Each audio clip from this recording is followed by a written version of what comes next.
भूगोल के बिना किसी भी विषय का ज्ञान अधूरा है, क्योंकि हम किसी भी विषय का पूर्ण ज्ञान तब तक अर्जित नहीं कर सकते जब तक हम उससे संबंधित भौगोलिक स्थिति से अनभिज्ञ हो। हेलो एवरीवन, मैं बसंत मौर्य स्वागत करता हूं आपको हमारे आईएएस पॉइंट के यूट्यूब चैनल पे। दोस्तों, मैं स्टार्ट कर रहा हूं ज्योग्राफी के न्यू लेक्चर सीरीज। वो कोई भी विषय हो, इतिहास, राज्य व्यवस्था या प्रौद्योगिकी, किसी भी विषय का पूर्ण ज्ञान अर्जित करना तब तक संभव नहीं है जब तक हम उससे संबंधित भूगोल को नहीं समझते। अर्थात भूगोल को न केवल एक विषय के रूप में है, यह अन्य विषयों के सहायक के रूप में उतना ही महत्व रखता है।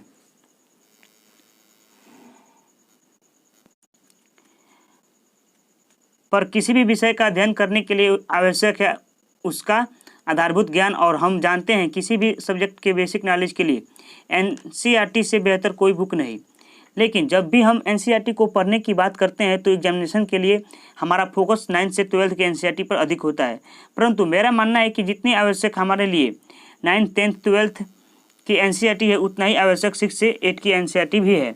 क्योंकि एग्जामिनेशन के लिए हम पढ़ते GS salary, PS salary, satellite के बारे में, परंतु 6 की एनसीईआरटी ही है जो वास्तव में हमें ये समझाएगी कि सैटेलाइट होती क्या है, उपग्रह किसे कहते हैं। आज हम मैपिंग बेस्ड स्टडी के बारे में बात करते हैं, परंतु वो 6 की एनसीईआरटी ही है जो यह क्लियर करेगी कि मानचित्र क्या है, सौरमंडल क्या है।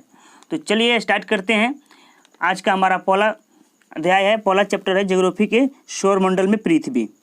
तो इस अध्याय में मैं आपको टॉपिक बाय टॉपिक पढ़ाऊँगा, एक एक बात समझा कर पढ़ाऊँगा, और जो इम्पोर्टेंट है उसको मैं हाईलाइट कर दिया हूँ, उसको ज़्यादा उस पर फोकस करूँगा और आपको अच्छा से समझाऊँगा।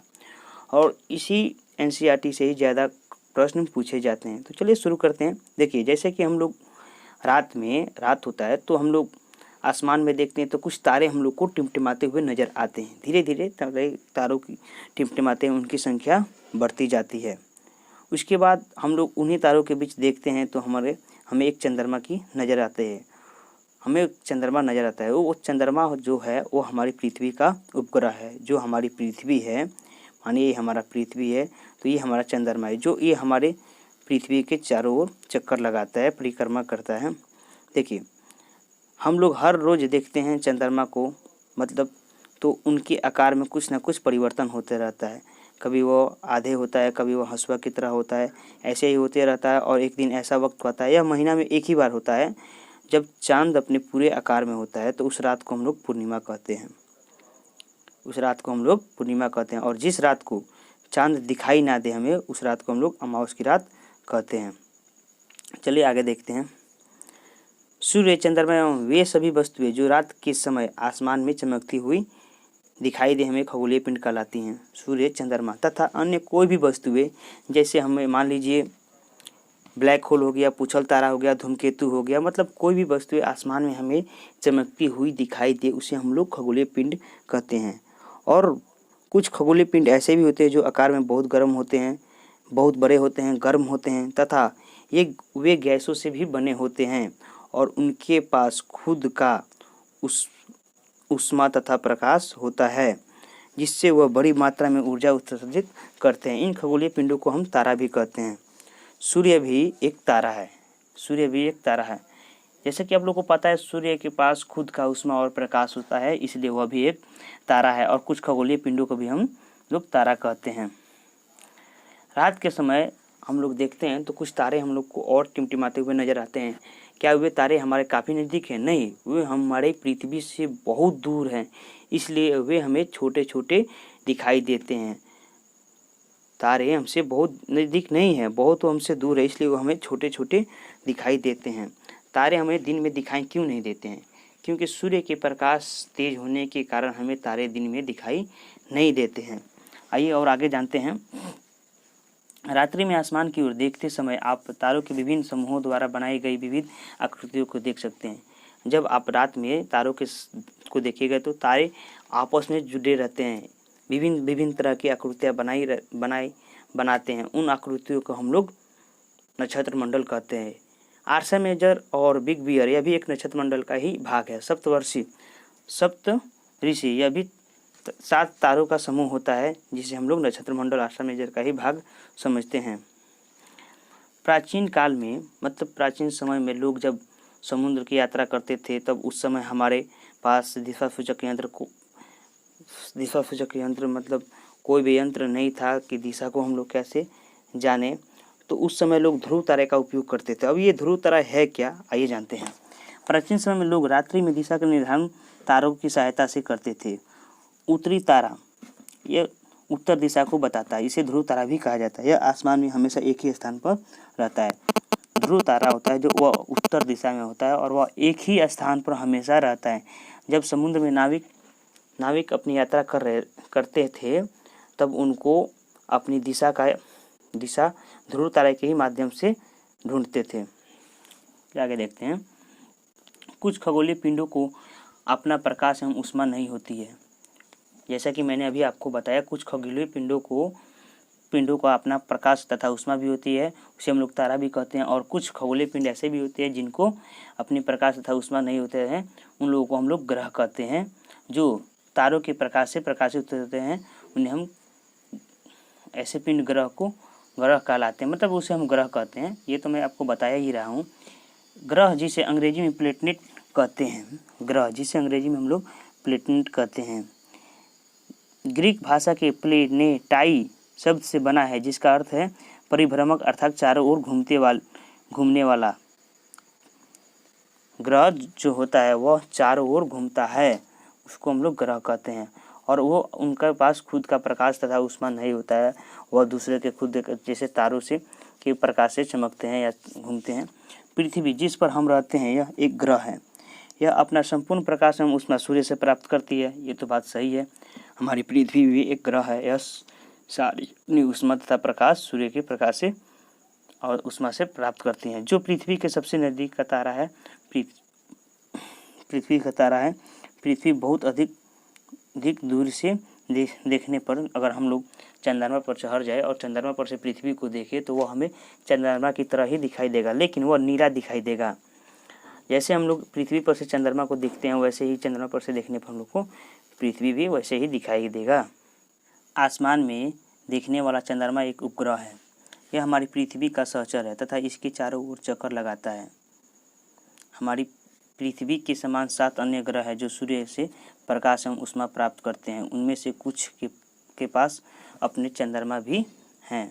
देखिए, जो ये सूर्य होता है इसके 8 ग्रह होते हैं, जैसे हमारा उसमें सूर्य भी है।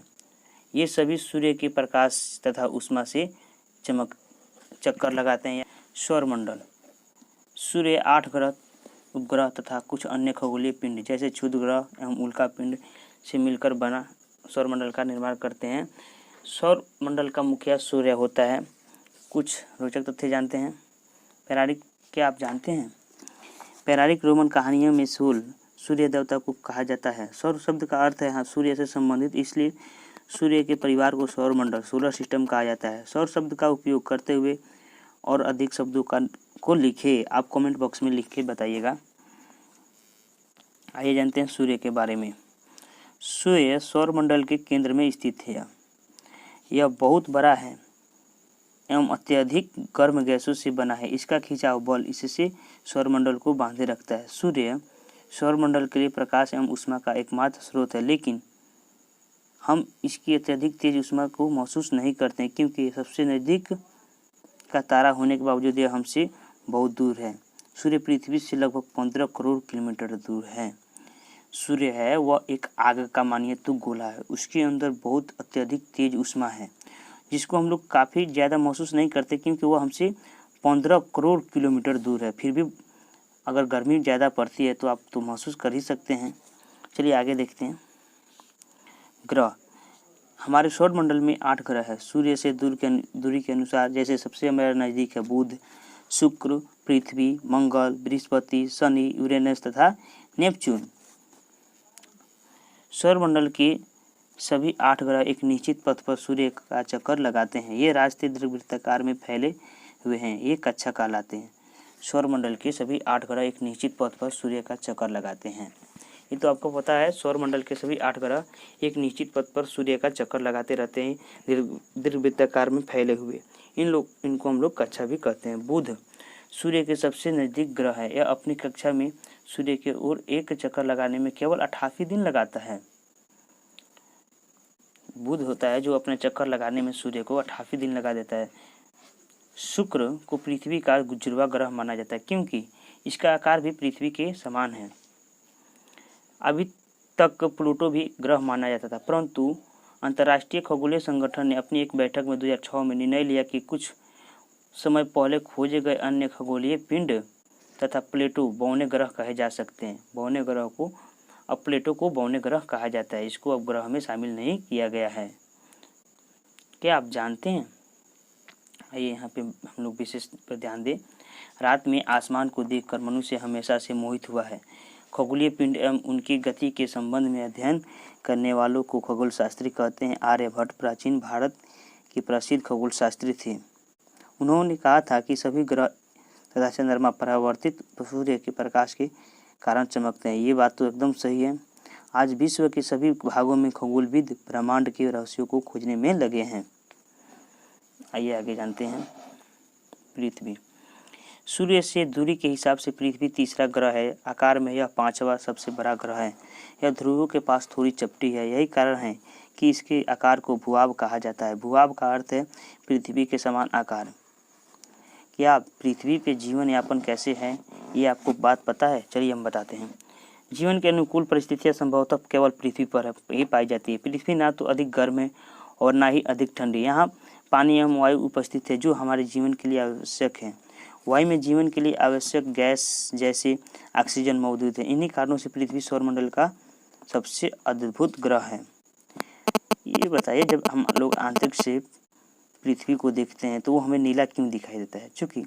क्योंकि नीला यह इसलिए दिखाई देता है कि यह 2/3 सतह पानी से ढकी हुई होती है, इसलिए नीला दिखाई देता है। क्या आप जानते हैं प्रकाश की गति लगभग 3 लाख किलोमीटर प्रति सेकंड है। इस गति के बावजूद सूर्य के प्रकाश को पृथ्वी तक पहुंचने में केवल 8 मिनट लगभग लगता है। आइए कुछ और लोग से जानते हैं चंद्रमा के बारे में। नील आर्मस्ट्रांग पहले व्यक्ति थे जिन्होंने 21 जुलाई 1969 को सबसे पहले चंद्रमा की सतह पर कदम रखा था, और हमारे भारत के थे राकेश शर्मा। अब ये कब राकेश शर्मा चंद्रमा पर कदम रखे थे, ये बात आप कमेंट बॉक्स में जवाब दीजिएगा।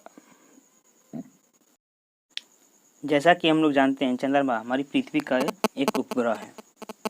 आइए जानते हैं चंद्रमा के बारे में। हमारी पृथ्वी के पास केवल एक उपग्रह है। इसका व्यास पृथ्वी के व्यास का केवल 1/4 है। यह इतना बड़ा इसलिए प्रतीत होता है क्योंकि हमारी पृथ्वी हमारे ग्रह से अन्य खगोलीय पिंडों की अपेक्षा काफ़ी नज़दीक है। हमसे लगभग 3,84,400 किलोमीटर दूर है, और हमसे पृथ्वी से सूर्य 15 करोड़ किलोमीटर दूर है।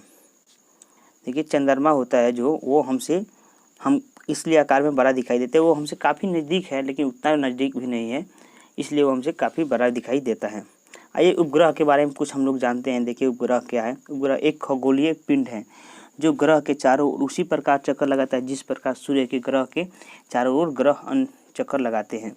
देखिए मानव द्वारा निर्मित उपग्रह होता है, जैसे मान लीजिए आर्यभट्ट हो गया, एटूसैट हो गया, IRS हो गया, इनसैट हो गया, जो भी हो गया, मतलब हमारे भारत के द्वारा भी भेजा जाता है, नासा के भी द्वारा, हर देश के द्वारा भेजा जाता है।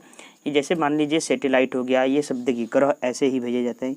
ये सब रॉकेट के द्वारा भेजा जाता है ग्रह को, और सेट कर दिया जाता है रॉकेट के ही द्वारा, जो सूर्य के परिक्रमा करते रहते हैं और हर मौसम विभाग हर चीज़ की जानकारी हमको देते रहते हैं। चंद्रमा पृथ्वी का एक चक्कर लगभग 27 दिन में पूरा करता है। लगभग इतने ही समय में वह अपने अक्ष पर एक चक्कर भी पूरा करता है। इसके परिणाम स्वरूप पृथ्वी से हमें चंद्रमा का केवल एक ही भाग दिखाई देता है। चंद्रमा की परिस्थितियाँ जीवन के लिए अनुकूल नहीं है। सतह पर पर्वत, मैदान एवं गड्ढे हैं जो चंद्रमा की सतह पर छाया बनाते हैं। यह पूर्णिमा के दिन इनकी छाया को हम लोग देख सकते हैं।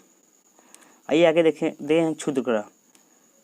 तारों, ग्रहों एवं उपग्रहों के अतिरिक्त असंख्य छोटे पिंड भी सूर्य के चारों ओर चक्कर लगाते हैं। इन पिंडों को क्षुद्र ग्रह कहते हैं। ये मंगल एवं बृहस्पति की कक्षाओं के बीच पाए जाते हैं। क्षुद्र ग्रह होते हैं जो मंगल हो गया, बृहस्पति हो गया, इनके जो ये बीच हो गया, यहीं पे क्षुद्र ग्रह के पाए जाते हैं। अभी मैं आपको एक डायग्राम के द्वारा समझाऊंगा। पाए जाते हैं जो कि बहुत वर्ष पहले विस्फोट के बाद ग्रह से टूटकर अलग हो गए। आइए उल्का पिंड के भी बारे में जानते हैं। जो क्षुद्र ग्रह था यह भी एक मतलब कि बहुत वर्ष पहले ग्रहों की श्रेणी से मतलब था वह भी, लेकिन विस्फोट के कारण वह भी टूटकर अलग हो गए। आइए उल्कापिंड के बारे में जानते हैं। सूर्य के चारों ओर चक्कर लगाने वाले पत्थर के छोटे छोटे टुकड़ों को उल्कापिंड कहते हैं। कभी कभी ये उल्कापिंड पृथ्वी के इतने नज़दीक आ जाते हैं कि इनकी प्रवृत्ति पृथ्वी पर गिरने की होती है।